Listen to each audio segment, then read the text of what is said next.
listeners, and welcome back to Exploring the World with the Dot Potato Sisters. And Happy New Year! Listeners, you might be wondering why this episode is named Muir Woods when we are in the grassland season. Well, we went to Muir Woods National Monument in November. Yes, quite a long time. Anyways, we learned so many things about the woods that we wanted to share with you, and we put in an episode. Let's start with where Muir Woods is located. Muir Woods is located in Mill Valley, California.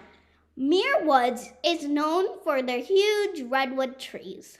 Yeah, Muir Woods' oldest tree is 11,000 years old. Wow!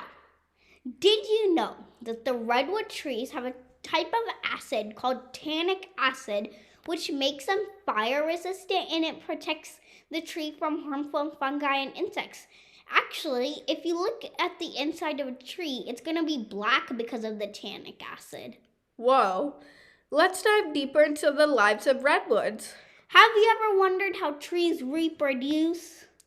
In this context, we are basically talking about how a tree spreads seeds. Exactly. Anyways, as I was saying, trees reproduce with the burls. You might be wondering what a burl is. Think of a burl as a huge clump of bark with the kind of seed in the middle. Burls are normally hidden in the root system, but when a tree is stressed, it sends a signal to the burl and the burl lowers down and plants the small seed. Now that we have covered the reproduction process, let's move on to the bark of redwood trees. Redwood trees have many different types of bark. They can be curly, straight, or even wavy. Redwood bark is kind of like human hair with many different styles. Arborists are... Quick vocab definition for our listeners. Arborists are people who study trees. Anyways, as I was saying, arborists are still not sure why there are different styles and designs on almost every individual redwood.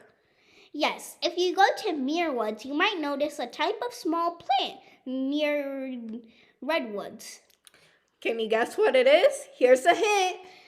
It looks like clovers. It's redwood sorrel. A lot of people mistake redwood sorrel as 3 or 4 leaf clovers. Yup, redwood sorrel helps the redwood trees grow by passing them some nutrients from their roots, and actually it's edible. Let's talk about the different animals you can find at Muir Woods. Yes, Muir Woods has a lot of different animals such as banana slugs, ladybugs, chipmunks, coho salmon, and even deer. Did you know that people in the olden days used to kiss banana slugs for good luck? Ew, but if it gives me good luck, then I'd do it too. I guess. Well, adding on to what you said, Isha, the slime that banana slugs produce actually is for when predators try to eat them. The slime numbs any body part that touches it. Cool, wait. Then if people used to kiss banana slugs, their lips must have been numbed. You know what? I changed my mind. Anyways, did you know that coho salmon only reproduce once in their 4 years of life? What? I know, such a short life. Coho salmon start out as eggs and are red. Quick vocab definitions for our listeners. We are not talking about a color. A red is a salmon nest, so think about like a big U-shaped circle in the creek floor. Yes, and also a red has 2 D's at the back. Anyways, coho salmon start out as eggs in a red for a year, and when the rain falls, the current in the creek helps push the eggs out of the red. After the salmon come out of the eggs, they are now fingerlings that spend another year in the creek to become a teenager. When they become a teenager, they head upstream towards the ocean with the current. After the current pushes down a sand wall that separates the creek and the ocean, the salmon spend another year in the ocean. During the swim to the ocean and back, they don't really eat anything. So as they're spending the last year of their lives coming back to the creek from the ocean, they mate and dig a red and lay their eggs, and die. Yeah, the life cycle continues on and on. Muir Woods has a lot of ladybugs too. The ladybugs migrate from the Central Valley to the coast because it's too hot there.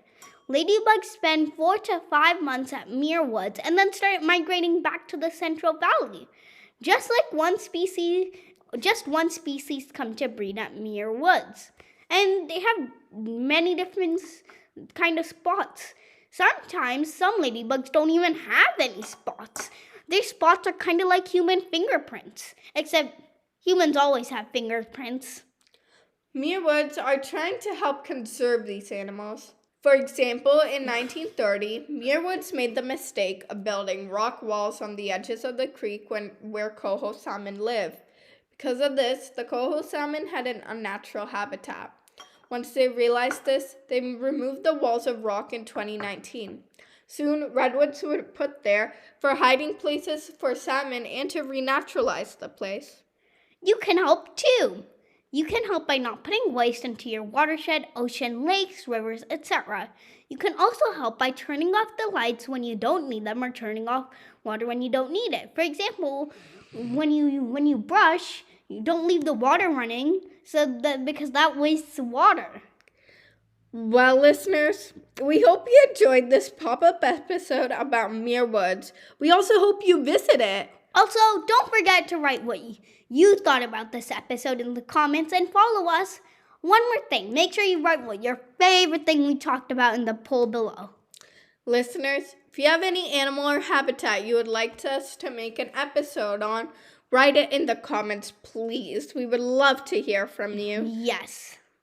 Bye!